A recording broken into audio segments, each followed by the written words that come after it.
Hinata Hyuga is one of the greatest written female characters in all of Naruto. Now before you get on my black, I already know your arguments. She's completely underwritten, she's not that strong, and her entire personality is just being a pick-me for Daddy 7. But I've spent the past weeks rereading Naruto and fantasizing about Tsunade, and I've come up with a couple of reasons on why Hinata's writing and even her perceived flaws aren't mistakes by Kishimoto, but strategic characterization, which is exactly why we love her today. Welcome to Hinata Hyuga.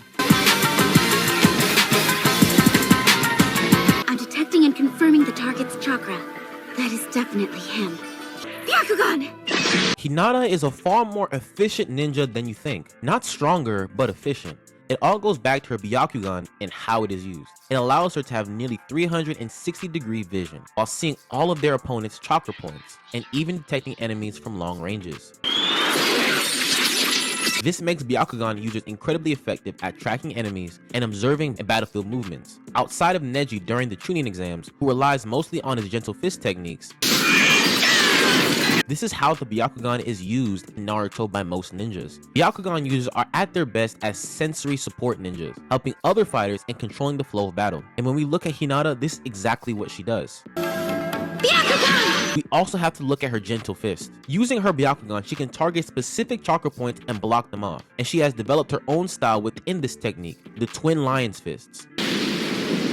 By shaping her chakra into two lions on her hands, she can amplify her gentle fist strikes and drain her opponent's chakra. This is different from the standard gentle fist, which simply disrupts chakra points and blocks chakra emission. And this is just scratching the surface. Wait until you see how her strategic abilities tie directly into her relationships and inner strength.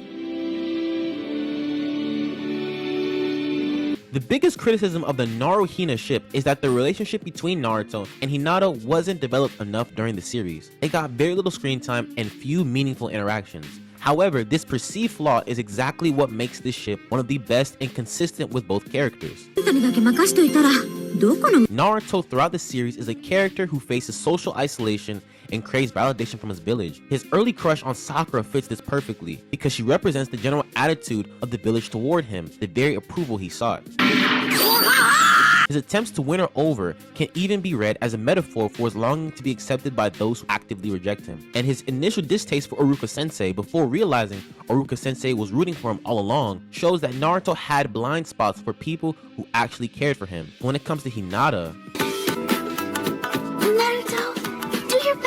yes, her behavior fits the shy lover trope, but thematically, Naruto's growing interest in Hinata, especially at the end of the last movie, demonstrates his security and self-acceptance. He no longer seeks admiration from those who aren't meaningful to him, and instead embraces what was right in front of him all along.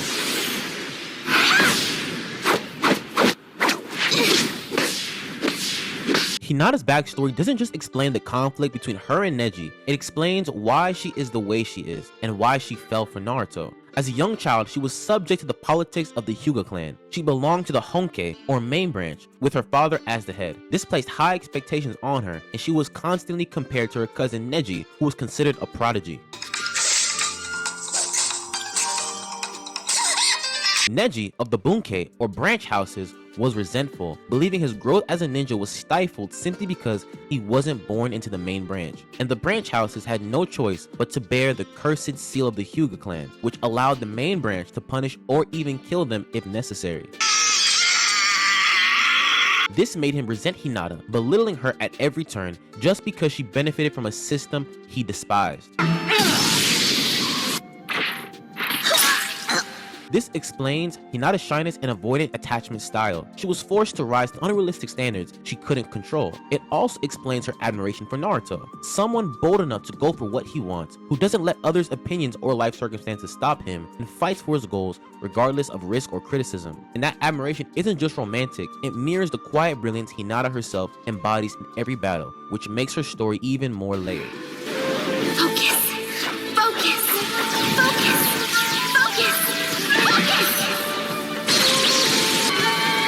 I may have already mentioned her limited screen time, but let's drive the point home. Hinata's lack of screen time, especially in Shippuden, isn't a flaw. It's thematic consistency, not just for her, but for many Leaf Village squads. After part 1, the focus shifted to fighting the Akatsuki, highlighting the Sasuke Lono arc, and expanding the Naruto world in other villages. This naturally prioritized new storylines over characters already introduced, which explains why Hinata was sidelined for much of Shippuden. And yes, Neji's death, that was some bullshit. But screen time doesn't define impact, and Hinata's quiet brilliance isn't about to lead us to a much larger scale. At the end of the day, Hinata Hyuga might not have had the flashiest jutsu or the longest screen time, but she's strategically brilliant, efficient, precise, and quietly shaping the outcomes of battles through intelligence and timing, not her power. And when you look at her story, her resilience, her ability to support others, her quiet strength in the face of impossible odds, it makes you notice something. There are other characters in Naruto who operate on a similar wavelength, just on a much bigger scale. Characters who aren't fighters, but pillars for everyone else, who lead, heal, and carry an entire village in ways most people overlook. Characters like Tsunade Senju. If Hinata shows us how perfect writing can shine perfectly in the background, Tsunade shows us how perfect writing can command the spotlight as the greatest Hokage the Leaf Village ever had. いい匂いだこれ。ああ、うん。